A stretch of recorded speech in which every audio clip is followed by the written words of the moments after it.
ginecología. Mi nombre es Carolina Amoretti, soy ginecóloga y pues, agradecerle a la unidad de reproducción Managua por la invitación. Vamos a hablar de un tema muy importante, ¿verdad?, para las mujeres, dadas el aumento de la incidencia, como lo es el cáncer de mama.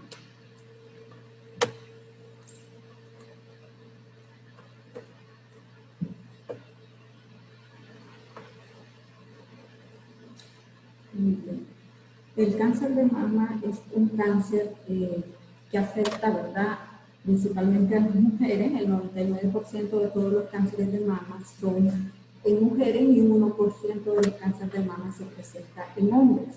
Este tipo de cáncer ha venido en los últimos años aumentando su incidencia de tal forma que actualmente a nivel mundial es el principal cáncer, ocupa el primer lugar, superando a pulmón, que históricamente ha ocupado el primer lugar en incidencia de cáncer a nivel mundial. Actualmente el pulmón está en segundo lugar y el cáncer de mama en primer lugar, con más de 2 millones de casos nuevos para un 11.7% de todos los casos de cáncer. Cuando hablamos solo específicamente de casos de cáncer en la mujer, también ocupa el primer lugar a nivel mundial. Y tiene una prevalencia, ¿verdad?, de 7.790.717 pacientes. Cuando vemos la estimación a nivel mundial de las muertes, o lo que ocupa el primer lugar de muerte a nivel mundial, vemos que en 103 países la primera causa de muerte por cáncer es por cáncer de mama. En países como el de nosotros, en vías de desarrollo, el primer lugar lo ocupa cáncer cervicuterino. En nuestro país, el primer lugar de muerte lo ocupa cáncer cervicuterino, pero el primer lugar en incidencia ya lo ocupa cáncer de mama. Entonces, estos son una serie de estudios que se han hecho 2015, 16, 17, 18, que es para presentarles y hacer un poquito de conciencia. El aumento del cáncer de mama se da a nivel de todas las edades y obviamente que en el grupo de mujeres jóvenes, menores de 50 años o menores de 45, también ha habido un aumento. Les traje esto para tener datos nacionales y no hablar de la situación o la realidad de otros países, sino de nuestro país. En nuestro país, en estos estudios, todos fueron realizados en el Hospital de Referencia Nacional para Cáncer en la Mujer, el Hospital Berta Calderón, y en este estudio, por ejemplo, encontraron que 40.5% de las mujeres diagnosticadas y tratadas por cáncer de mama tenían menos de 50 años, 40.5%, es decir, es un porcentaje bastante considerable de mujeres jóvenes con diagnóstico de cáncer de mama. En este otro estudio, también del Berta, encontraron un 60.3% de las pacientes diagnosticadas con cáncer de mama tenían menos de 50 años. En este otro encontraron 36%, en este otro 22.6% eran menores de 45 años, hicieron el corte a los 45, no a los 50. Este también hicieron corte a los 45 años y 37.2% eran menores de 45 años, pacientes ya diagnosticadas, manejadas, tratadas en el hospital. Y esta es la imagen de la mayoría de los cánceres, ¿verdad? Esperemos que esto poco a poco vaya desapareciendo y que cada vez diagnostiquemos el cáncer de mama más temprano.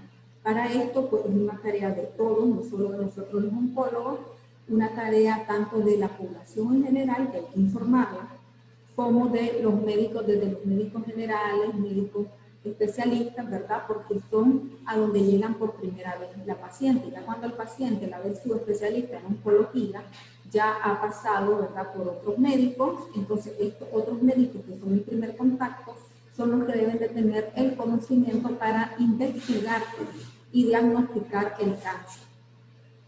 Este es preocupante. No solo la incidencia, sino también recordarles a la población en general y a los médicos de que cada vez vamos a ver más frecuente cáncer en general y cáncer de mama en mujeres jóvenes. Según la CDC, 1 de cada 10 nuevos cánceres diagnosticados, cáncer de mama, son mujeres jóvenes menores de 45 años. Entonces, esto lo tenemos que tener en cuenta. ¿Por qué? Porque a veces tanto la paciente, no es tanto la agresividad del cáncer solo por el hecho de ser más joven, sino lo que implica. El cáncer de mama generalmente en las mujeres jóvenes es más agresivo o tiene un poco menos de sobrevida, pero no relacionado propiamente con que es más joven, sino porque muchas de estas mujeres jóvenes tienen mutaciones, ¿verdad? Muchas de estas mujeres jóvenes tienen factores hereditarios. Pero más que eso, porque los factores hereditarios son apenas de un 5 o un 10%, más que eso es por el atraso en el diagnóstico. Lo estamos diagnosticando en etapas más avanzadas. Si comparamos las mujeres jóvenes, menores de 50, perdón, con las mujeres mayores de 50. ¿Por qué? Porque generalmente una paciente que llega a consulta por un dolor en la mama, por una masa, por salida de secreción por el pezón, cuando una mujer joven, 25, 30 años, pues generalmente no se le pone la importancia que se le debe poner porque tenemos en la mente que el cáncer es en mujeres mayores de 50 años y no, porque eso constituye un factor de riesgo para diagnosticarlo más tarde. Hay un atraso en el diagnóstico por la misma paciente de 3 meses. En promedio, estadísticamente, la paciente tarda 3 meses en darse cuenta que lo que ella siente en su mama no es normal, no es por un golpe, no es porque durmió mal, no es porque durmió de ese lado, no es porque le dieron un codazo, no se le va a quitar. Entonces tarda 3 meses en darse cuenta que hay un problema y que tiene que ir a consulta. Ya eso son 3 meses de atraso en un diagnóstico y en un manejo. Posteriormente, cuando la paciente por fin decide ir a consulta, puede haber un atraso en promedio de 1 mes en el médico. ¿Por qué? Porque la paciente llega, el médico la valora, no, eso es hormonal, eso es por la menstruación, eso es por el descontrol hormonal, etcétera.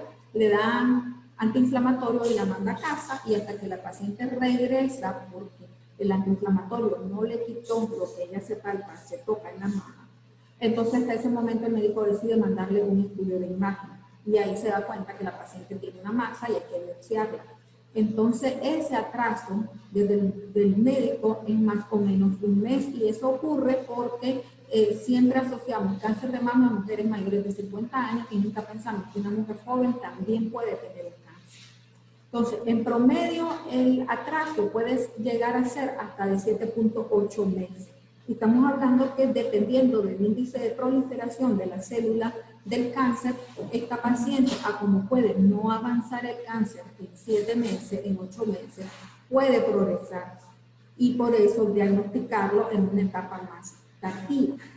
Entonces hay que tener en cuenta esto.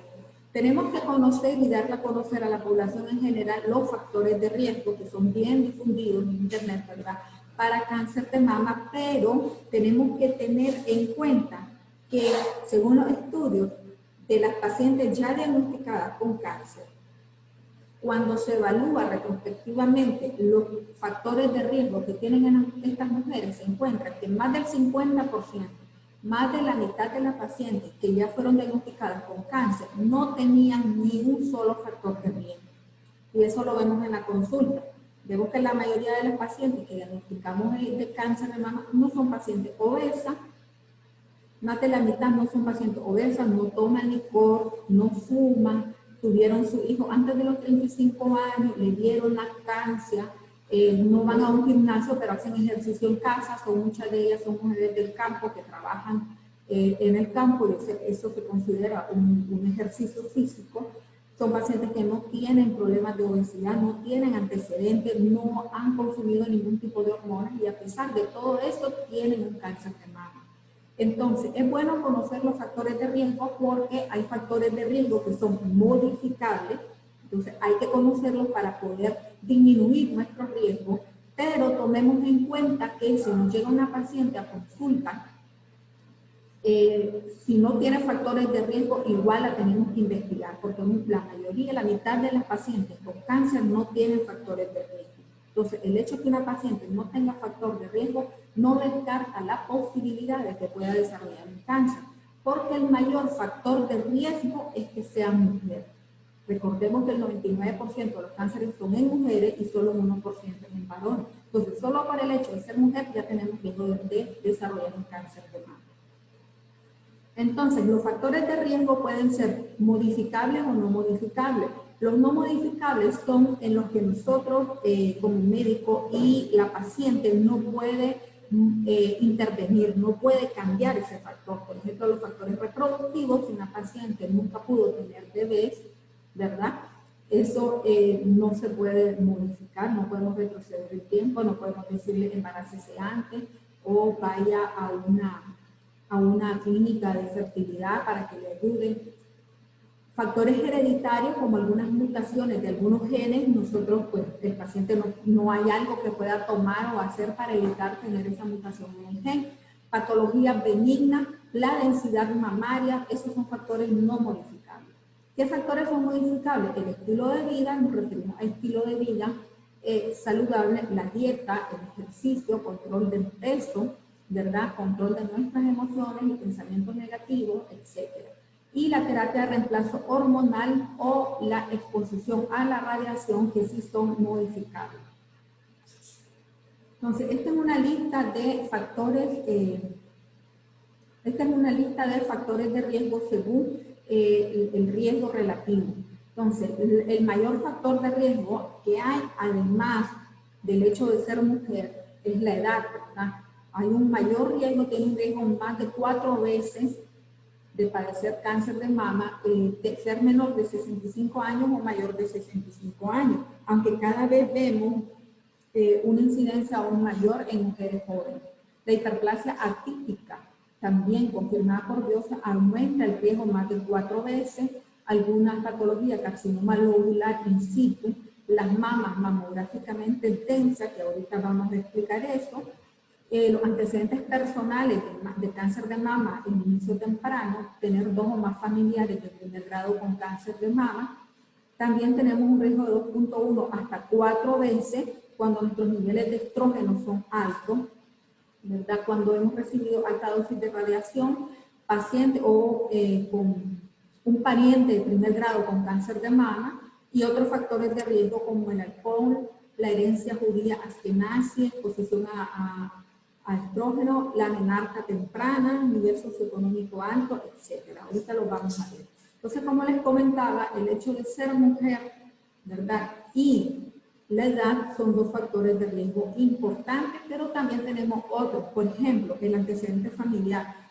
Si una mujer tiene una madre o una hermana con cáncer de mama, le aumenta el riesgo de desarrollar un cáncer de mama de 1.5 a 3 veces. Es decir, se triplica su riesgo que ya tiene por el hecho de ser mujer.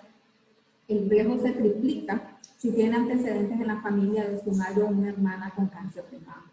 En la familia, cuando hay antecedentes, a veces, en un 5 o un 10%, está relacionado con una predisposición hereditaria por mutaciones en algunos genes, principalmente el BRCA1 y el BRCA2.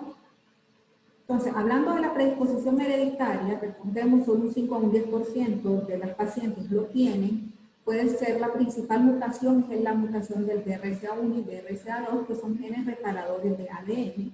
Cuando una célula sufre una mutación, pues estos son parte de los genes que llegan a reparar la célula, y si esta célula no puede ser reparada, pues se manda a muerte celular.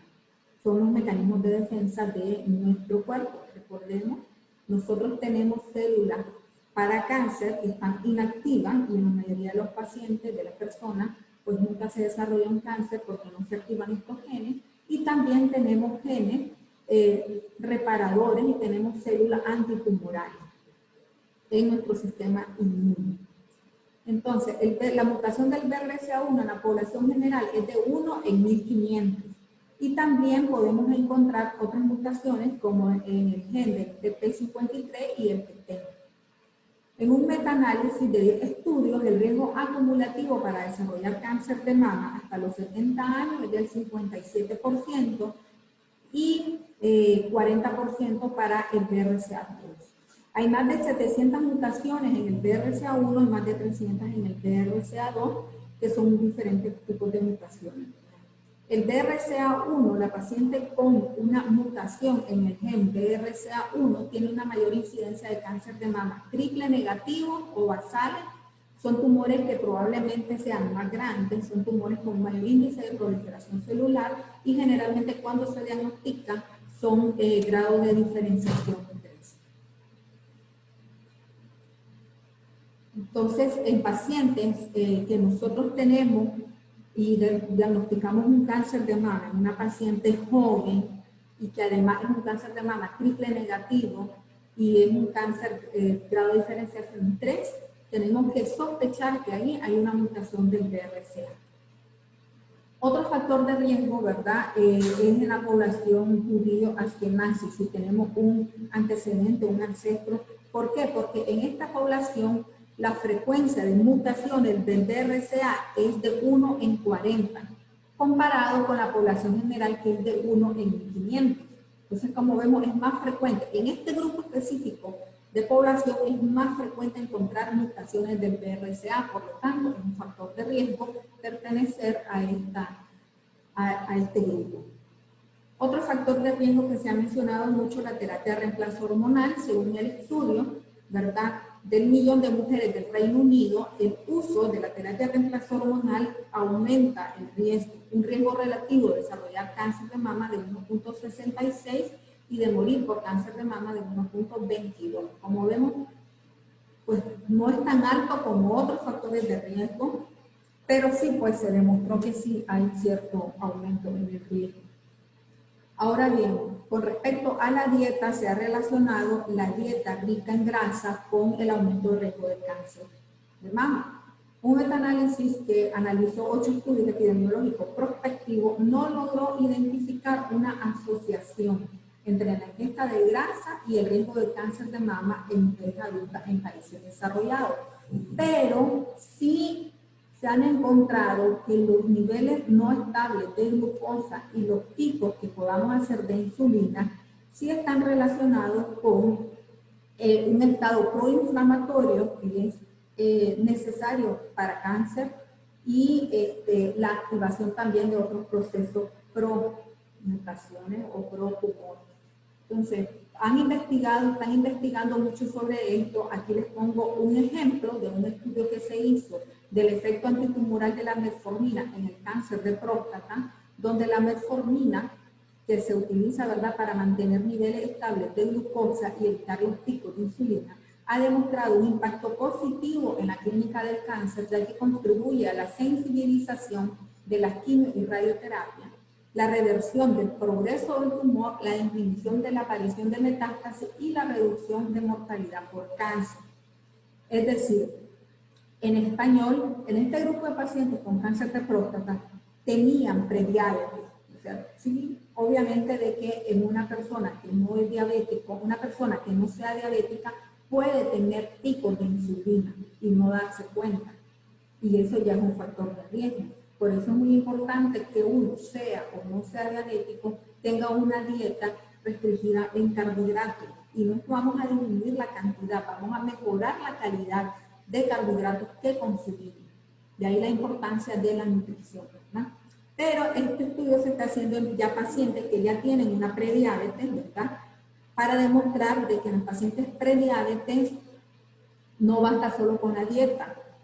También introdujeron lo que es la metformina y al comparar encontraron de que hubo un impacto positivo en la clínica del cáncer. Hay diversos estudios que han mostrado una utilidad terapéutica de la metformina en tumores malignos como el cáncer de mama, el hepatocarcinoma, cáncer gástrico, cáncer de próstata, y muchos de ellos están enfocando en determinar cuáles son las vías de señalización por las cuales la metformina tiene esos efectos antitumorales, ¿ya? Eso es lo que se está investigando. Ahora bien, para la población general, tenemos que aclarar que la metformina es un fármaco que requiere que un médico lo evalúe para ver si usted es candidato o no a utilizarlo. La metformina, como todo fármaco, ¿verdad?, tiene sus reacciones adversas, tiene sus interacciones medicamentosas, es decir, tiene efectos no deseados y son fármacos que pueden reaccionar con otros fármacos que usted puede estar tomando en ese momento. Entonces, no es que vamos a empezar a tomar o a mandar metformina a todo el mundo para disminuir el riesgo de cáncer, no, sino de que esto lo que demuestra es que en pacientes prediabéticos o diabéticos es necesario un manejo farmacológico para controlar los picos de glucosa y los picos de insulina, para disminuir así la progresión del cáncer, ¿ya? Se están investigando cuáles son todas las vías bioquímicas por las cuales tiene este efecto el medicamento y posteriormente se está estudiando también si en pacientes no diabéticos, no prediabéticos, que tengan factores de riesgo, si tendría algún beneficio darle metformina o no, pero todavía no tenemos los resultados de estos estudios. Entonces, ¿cuál es el mensaje? Que es importante mantener un nivel de glucosa estable, evitar los picos de insulina, por lo cual es muy importante el control metabólico en los pacientes prediabéticos y diabéticos. Y en las personas que no son prediabéticos ni diabéticos, es muy importante hacer hincapié en la nutrición, en tener una dieta saludable, ¿verdad? Mejorar la calidad de carbohidratos y la cantidad de carbohidratos que nosotros consumimos. Otro factor de riesgo que es muy importante y que influye mucho, no solo como factor de riesgo, no solo en cáncer de mama, sino en la mayoría de los cánceres, es la obesidad. La obesidad se asocia con un mayor riesgo de desarrollo de cáncer de mama en mujeres posmenopáusicas, ¿verdad? Con una mayor mortalidad por cáncer de mama. Entonces, las mujeres con un índice de masa corporal mayor a 31 tienen 2.5 veces más riesgo de padecer o morir por cáncer de mama comparado con una paciente con un peso normal, con un índice de masa corporal normal. También otro factor de riesgo es la enfermedad mamaria proliferativa, pero la que confiere más riesgo es cuando encontramos atipia, como la hiperplasia ductal con atipia, que aumenta el riesgo 4 a 5 veces más de padecer un cáncer. Y cuando ya tenemos un carcinoma lobulillar in situ, esto confiere o aumenta el riesgo de 8 a 10 veces de desarrollar un cáncer de mama. El cáncer de mama cuando se desarrolla 2/3 de veces es en la misma mama donde tuvo el carcinoma lobulillar in situ y 1/3 de las veces es en la mama contralateral. Entonces vamos a ampliar un poquito la obesidad porque primero es muy importante por el impacto que tiene tanto en el cáncer, en el desarrollo del cáncer, en la muerte por cáncer como en la recurrencia. ¿Ya? Como yo le digo a las pacientes que están en vigilancia, hay que tratar de mantener un peso saludable y más allá del peso, no se obsesionen con el peso, simplemente hay que tratar de llevar un estilo de vida saludable, tanto como la calidad de la ingesta de alimentos como en el ejercicio de la actividad física. La obesidad impacta en los sellos distintivos del cáncer a través de diferentes mecanismos. Para los colegas que nos están escuchando, hay un artículo de la FIGO 2021 específico donde desmenuza todas las vías bioquímicas por las cuales la obesidad impacta en los sellos del cáncer, ¿verdad? En los cánceres ginecológicos ocurre principalmente por alteración de las vías hormonales, inflamatorias y metabólicas. El índice de masa corporal para la población general, esto se refiere a la relación que hay entre su peso con su estatura, está relacionado con muerte por cáncer de mama, útero, cuello uterino y ovario en las mujeres. El aumento de la señalización del estrógeno, la resistencia a la insulina relacionada con la obesidad y la inflamación crónica contribuyen en conjunto a estimular los procesos anabólicos, inhibir la apoptosis, es decir, inhibe la muerte de células mutadas y estimulación de la proliferación celular, en parte al alterar la vía mitógena. Es decir, la obesidad produce una serie de cambios químicos en nuestro cuerpo, en especialmente inflamación crónica y inhibir algunos mecanismos de defensa de nuestro cuerpo, porque la apoptosis para la población general es un mecanismo de defensa. Si yo me salgo ahorita al sol, hay células en la cara que van a mutar por la exposición al sol, pero cuando yo me duerma o incluso en el momento, se activan genes reparadores de ADN y esas células mutadas se reparan para que queden células normales y así no den hijitos de células mutadas, sino células normales. Y si el daño a esas células, ¿verdad?, fue muy severo, que no puede ser reparado por los genes reparadores, entonces esta célula se manda a apoptosis o muerte celular. Y así evitamos que esta célula mutada dé hijitos de células mutadas. Entonces, este es un mecanismo de defensa de nuestro cuerpo contra los tumores. Pero en el paciente obeso, en el paciente con obesidad, puede haber una inhibición de este mecanismo de defensa. Y además se da una estimulación de la proliferación celular, es decir, se estimula que la célula sin control se siga reproduciendo. Además, la obesidad conduce a alteraciones importantes en la composición lipídica de los organelos y la dinámica de las membranas. Esto contribuye aún más a alteraciones características del cáncer. Otro factor de riesgo que tenemos muy importante es el alcohol. Sabemos que ha habido un aumento en el consumo de alcohol en las mujeres y mujeres jóvenes. Entonces, hay que saber que 3 a 6 copas a la semana, por ejemplo, aumenta un 15% el riesgo. Y este riesgo, dependiendo de la cantidad de alcohol, va aumentando. Ya hay un 51% de riesgo cuando consumimos 14 copas, por ejemplo, a la semana. Pero para que lo veamos ya más específico, el riesgo de cáncer de mama aumenta de un 7 a un 10% por cada aumento de una unidad de ingesta de alcohol por día. Es decir, una unidad equivale a media cerveza. ¿Ya? O sea que si nos tomamos por ejemplo 2 cervezas ya es una unidad. Si nos tomamos 4 cervezas aumenta nuestro riesgo 10%. Nos tomamos 6 cervezas aumenta 20% y así vamos aumentando de acuerdo a la cantidad que tomemos.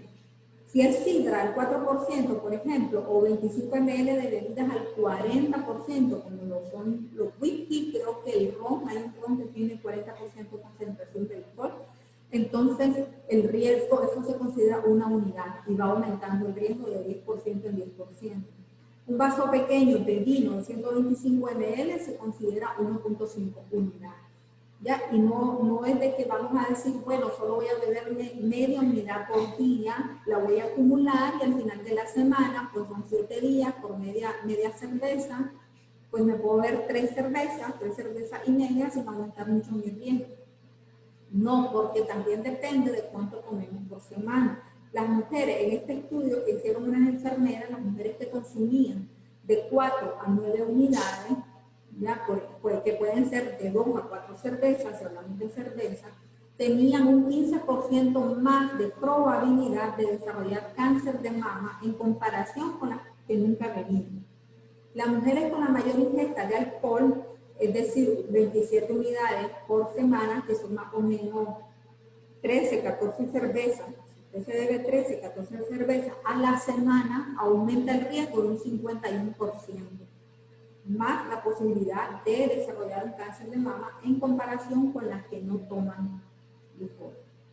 Este otro estudio que trató de encontrar la relación, ¿verdad?, entre el medio ambiente y el cáncer de mama, a propósito del boom que se dio hace muchos años, de que se empezaron a encontrar relación entre algunos fármacos, algunos alimentos que son cargados de hormonas, ¿verdad?, que le ponen muchas hormonas a los pollitos, a la vaca, y después nosotros nos comemos eso, nos consumimos eso, algunos aditivos que le ponen a algunos alimentos, algunos productos industriales, algunos compuestos disruptores endocrinos, es decir, compuestos que intervienen en el metabolismo de las hormonas. Esos son los disruptores endocrinos. Ejemplo de estos compuestos, por ejemplo el DDT, que usaban mucho para los zancudos. Ese es un disruptor endócrino, produce una alteración en el metabolismo de las hormonas y por esto le aumenta el riesgo de cáncer. También evaluaron lo que es el trabajo de turno, es decir, trabajar de noche. Nosotros los médicos, las enfermeras, el personal de limpieza, el personal de la cocina, de los hospitales, por ejemplo, que hacemos turno, bueno, que hacen turno, tienen un mayor riesgo y esto relacionado con la melatonina. La melatonina recordemos que se secreta por la noche, por eso idealmente deberíamos estar dormidos a las 9, máximo 10 de la noche, porque la melatonina ella tiene su horario en el que se libera y en que empieza una cascada de reacciones para ir a reparar, para activar genes reparadores, ir a reparar todos los desastritos que ocurrieron durante el día en nuestro cuerpo, en nuestras células, ir a reparar todo esto. Si nosotros interrumpimos, ¿verdad?, no activamos nuestra melatonina, si no activamos nuestras cascadas, no activamos nuestros genes reparadores de ADN, no se va a dar todo este proceso de desintoxicación y proceso de reparación en nuestro cuerpo, y entonces se van a ir acumulando toxinas, se van a ir acumulando sustancias proinflamatorias, se van a ir acumulando mutaciones, que toda esta acumulación puede aumentarnos el riesgo de desarrollar un cáncer en general. Se ha estudiado mucho esto de la melatonina con cáncer de mama y cáncer de ovario, pero es en general. Y también la radiación. Pues bueno, estos estudios que se han hecho de estas sustancias han encontrado o han concluido que la exposición a estas sustancias, muchas de las cuales se encuentran en los productos y subproductos de uso común, pueden conducir a un mayor riesgo de desarrollar cáncer de mama. Otro factor de riesgo, la densidad mamaria. Eso se refiere, para explicarlo mejor, como lo durito de la mama. En la mama nosotros tenemos una capa, como aquí pueden ver en esta diapositiva, una capa de grasa, ¿verdad? Tenemos la piel, tenemos el tejido celular subcutáneo, que es prácticamente grasa, es suave, y tenemos la parte dura, que ya es la glándula mamaria en sí. Pues de esa glándula mamaria, en una mamografía, las mamografías son radiografías, valoramos según la escala de grises. La mamografía en una mujer de 60 años, uno espera que sea negrita, ¿verdad? Y lo que se ve blanco son algunos vasos sanguíneos, calcificados, etc. ¿Qué sucede? Que en una paciente que tenga mucha densidad mamaria, se va a ver la glándula, el tejido glandular se ve blanco. Los tumores y las lesiones en la mama se ven blancos en una mamografía. Por ende, una mujer que tenga mucha densidad mamaria va a tener mucho blanco en la mamografía, para que me entiendan. Entonces, ahí puede haber una lesión y pasa desapercibida, porque la lesión se vería blanca, y si está una lesión en un tejido blanco, no vamos a ver contraste.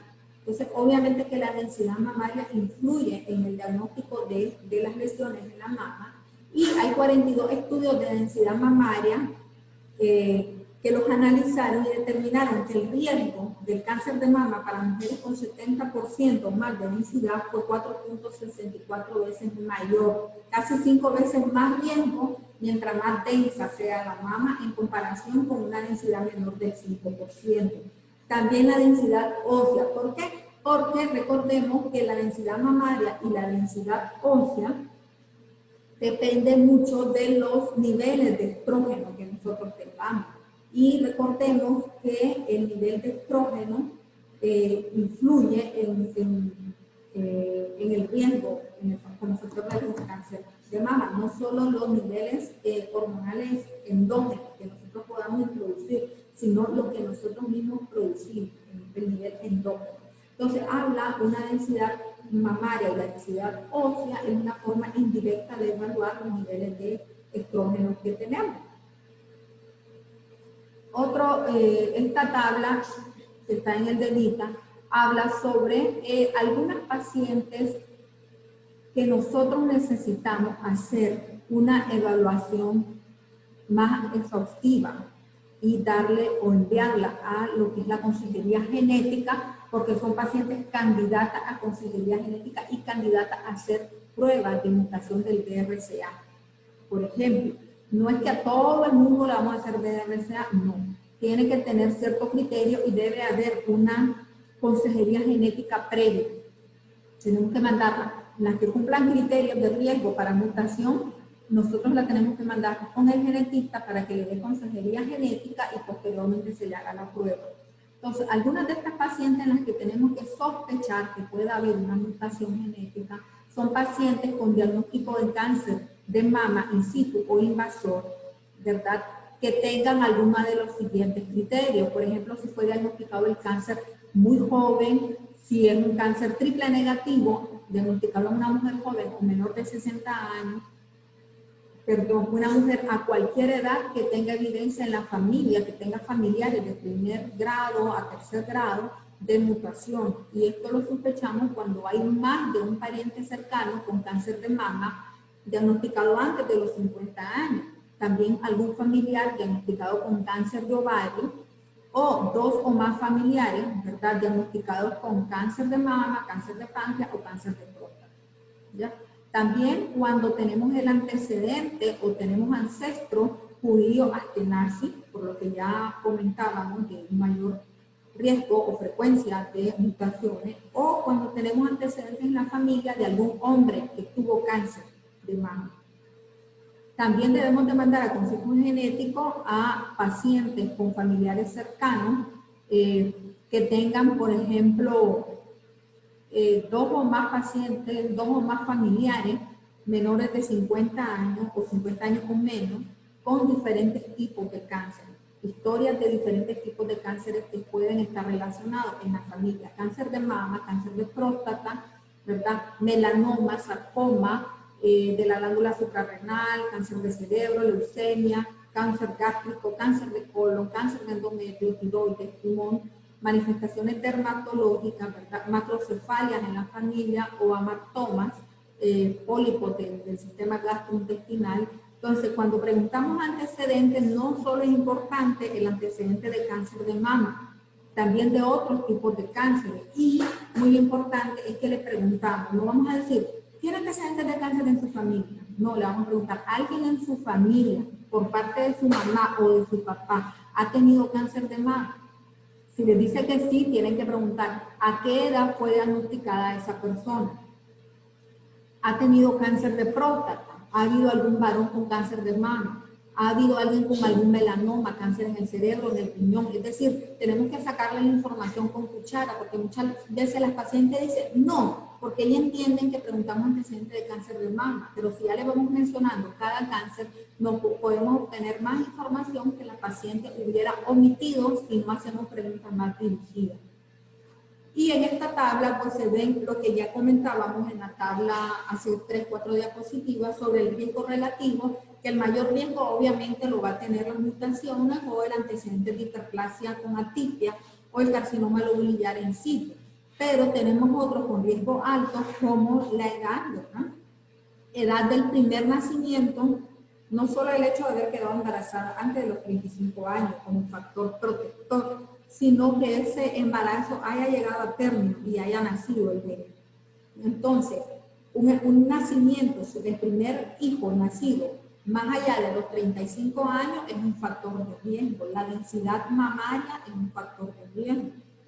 Entonces, ¿cómo vamos a diagnosticar un cáncer de mama en la mujer? Una vez que nosotros hacemos esta consejería, a todas las pacientes, así como les damos consejería para Papá Nicolau, tenemos que darle consejería que conozca los factores de riesgo para cáncer de mama. ¿Cómo vamos a hacer diagnóstico de cáncer de mama? Bueno, como en todos los diagnósticos de patología, tener muy importante la historia clínica, los antecedentes, preguntar todos los antecedentes familiares y personales, todos son importantes. Hacemos diagnóstico, confirmamos con método de imagen, estudio histopatológico y perfil genético. Puede ser que la mujer llegue a consulta porque percibe una masa indolora. Y aquí quiero volver a hacer hincapié en los colegas que, aunque sea una mujer joven, tenemos que mandarle estudios de imagen.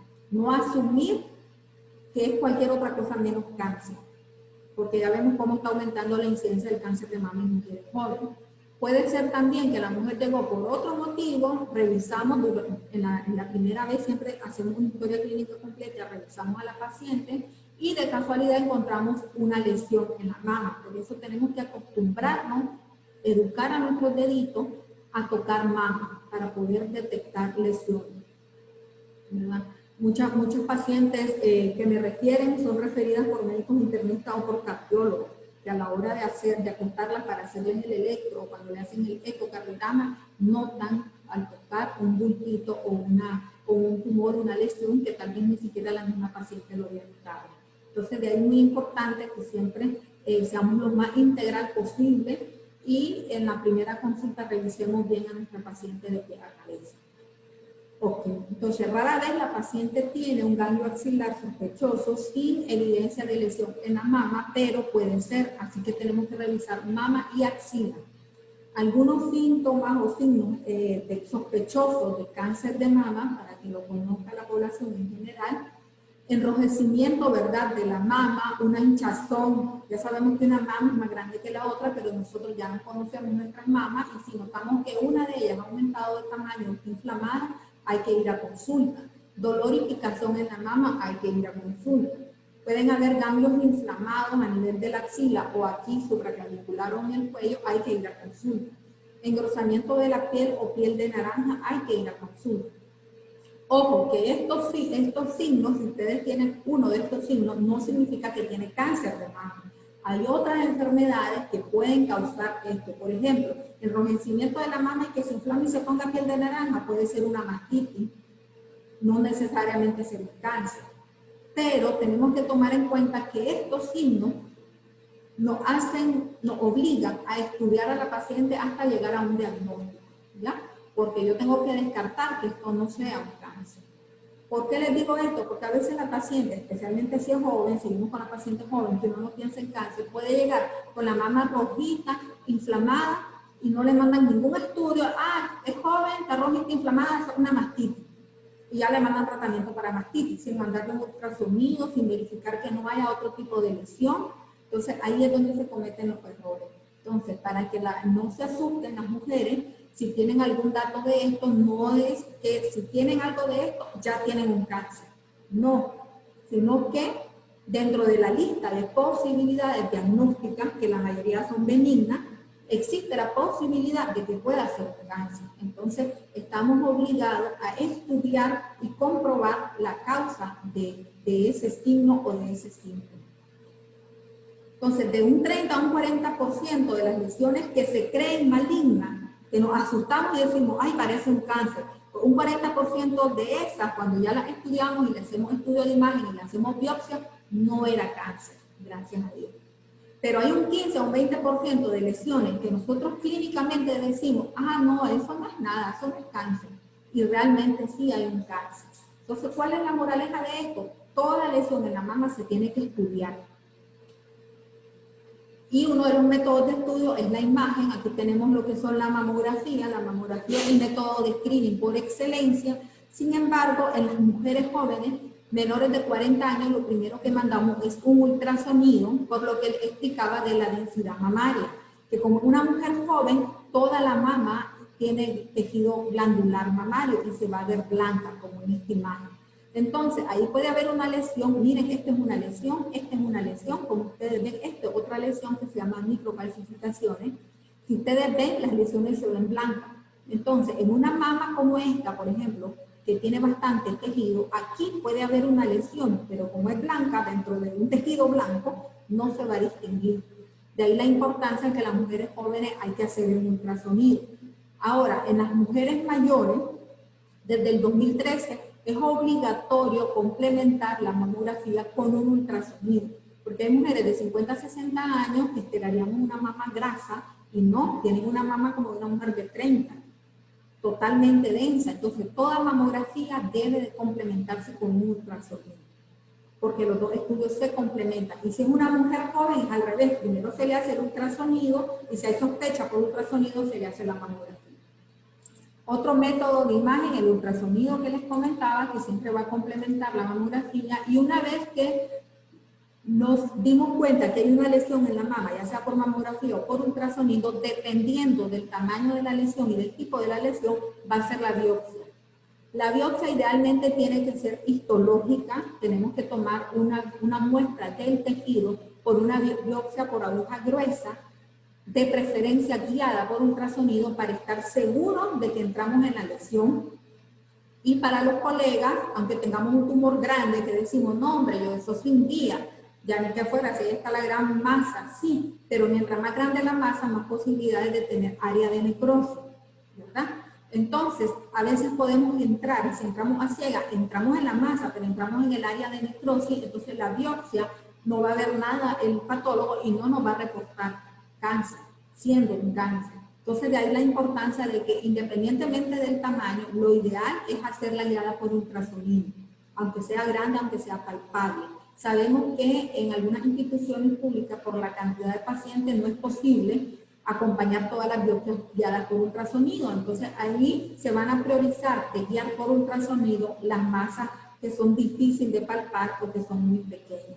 Si no tenemos trucut, si no tenemos aguja gruesa, ni modo, hagamos por lo menos una citología, que es la PAS, que es una biopsia por aguja fina, ¿verdad? No es lo ideal, pero si no tenemos aguja gruesa, pues por lo menos nos vamos a obtener una muestra citológica. Se requiere una mayor preparación, mayor experiencia del patólogo para leer una PAS, porque solo es una citología, que para leer una aguja gruesa. Y pues las guiadas por imágenes, la sensibilidad aumenta un 85 a 100% porque estamos viendo directamente que realmente la aguja entre en la lesión y podamos tomar una buena muestra. También hay otros tipos de biopsias, como biopsias abiertas, ya sea incisional, que no es, hay indicaciones específicas porque no es correcto. Incisional se refiere a abrir a la paciente, entrar y tomar una muestra del tumor y después volver a cerrar. Con la biopsia guiada por ultrasonido o por imágenes, esto ha venido cayendo en desuso. Y la biopsia excisional, que es cuando tenemos una lesión pequeña y pues no podemos hacer diagnóstico, no podemos hacerle un trucut guiado, entonces, y la PAS no es concluyente, entonces tenemos que sacar toda la lesión. O cuando tenemos una lesión papilar, la lesión papilar no nos pueden descartar cáncer aún con aguja gruesa. Entonces, las lesiones papilares, para poder determinar si son benignas o malignas, no nos ayuda el trucut, tiene que ser una biopsia excisional. Muy bien.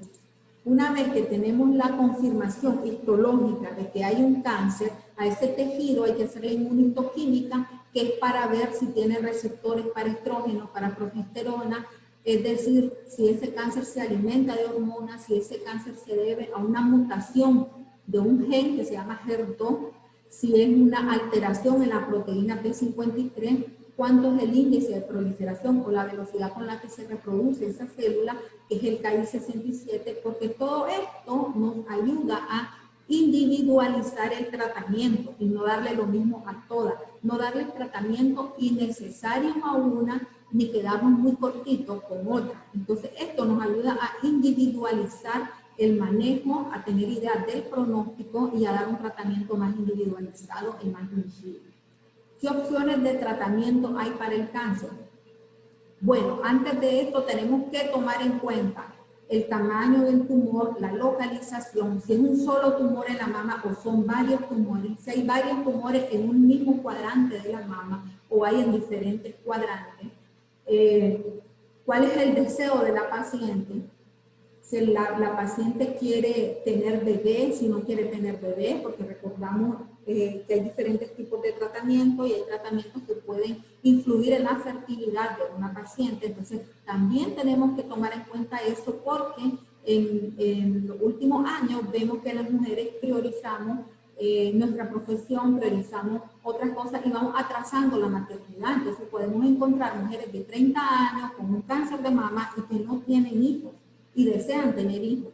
Entonces, todo esto lo tenemos que tomar en cuenta antes de decidir un manejo. Y es diferente el manejo que vamos a hacer en la mama y el manejo que vamos a hacer en la axila. También tenemos que tomar en cuenta que estas pacientes se van a ver enfrentadas a tratamientos médicos con secuelas orgánicas, estéticas, funcionales y cognitivas y a múltiples consecuencias psicosociales y familiares. Tenemos que ver a la paciente de una forma integral. ¿Por qué tanto impacto psicológico? Porque recordemos que en nuestra sociedad la mama es un órgano con una representación cultural, psicológica, sexual y afectiva muy compleja. La paciente con un diagnóstico de cáncer es una paciente que va a sufrir un duelo oncológico, va a pasar por todas las etapas del duelo, desde la negación, la rabia, la pena, la negociación, hasta llegar a la aceptación. Y muchas veces estas pacientes tienen un duelo diferido, que en el momento uno las mira y dice, lo tomó bien, porque no, está bien doctora, ya entendí qué es lo que hay que hacer, qué debo de hacer, qué sigue. Y la vemos que está bien activa, bien así, no llora, esta paciente difiere su duelo. Y por eso a veces los familiares llegan y dicen, mire doctora, está deprimida, no quiere comer. Y yo les digo, deberías estar feliz, ya pasaste, ya te operaron, ya quedó en tu quimio, en tu radio, ya no tenés cáncer, ya solo estás en vigilancia. Y ahora está triste, llora fácilmente, no quiere comer. Esto es porque esta paciente tiene un duelo diferido. En el momento sintió que no era momento para sufrir, para llorar, era momento de ponerse las pilas en tratamiento y superarlo. Y una vez que ya lo superó, hasta ese momento se da permiso de sufrir su duelo. Entonces es muy importante que esto nosotros lo manejemos y se lo transmitamos tanto al paciente como al familiar. Lo identifiquemos para que podamos hacer un buen acompañamiento.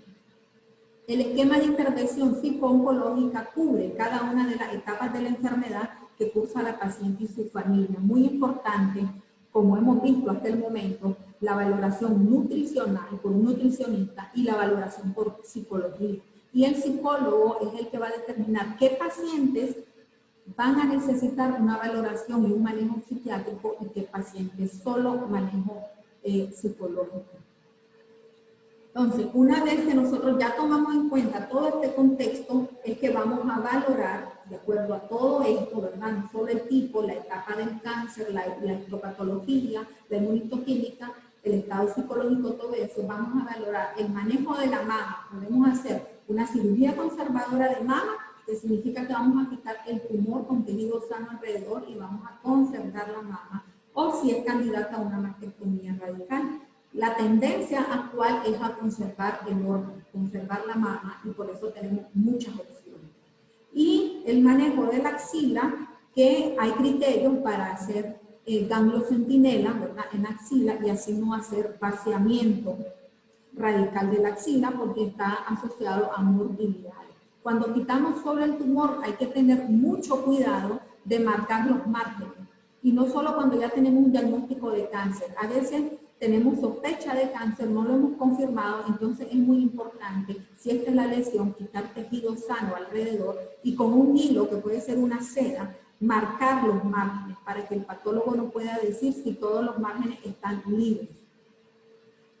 Y además del manejo quirúrgico, pueden ser candidatas a quimioterapia, radioterapia y a manejo con, por ejemplo, tamoxifeno, manejo de terapia blanco, tamoxifeno, en pacientes que tienen receptores hormonales positivos, podemos dar tratamientos para bloquear la entrada de las hormonas al tejido mamario. Y también existen terapias blancos para bloquear la neoangiogénesis de los tumores, también para pacientes que tienen mutación en el gen HER2, que vimos que se detecta por inmunohistoquímica, es decir, tratamientos dirigidos.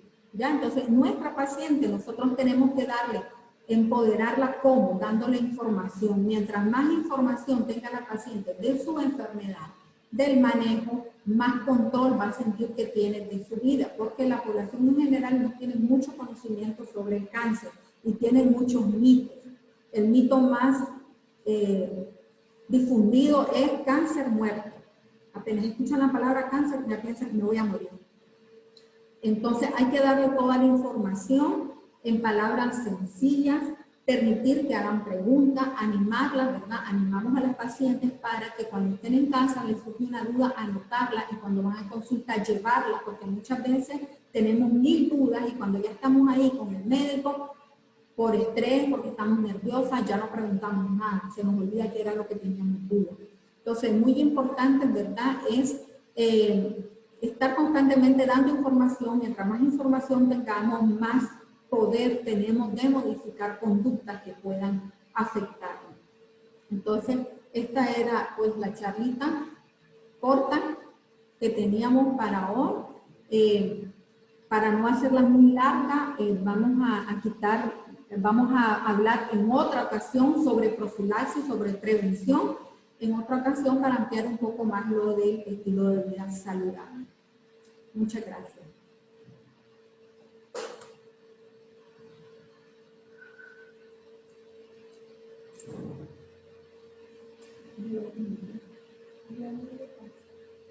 Sí,